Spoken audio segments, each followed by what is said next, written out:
There are 3 parts of a crochet chain.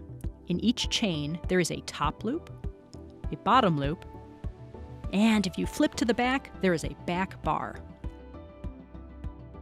There are also 3 ways to insert your hook into a starting chain. First, you can insert your hook through the top loop and continue working your stitch.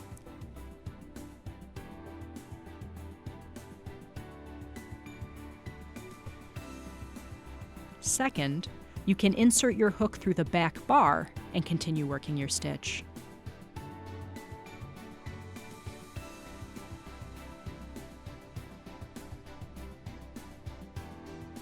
And third, you can insert your hook through both the top loop and the back bar and then continue working your stitch.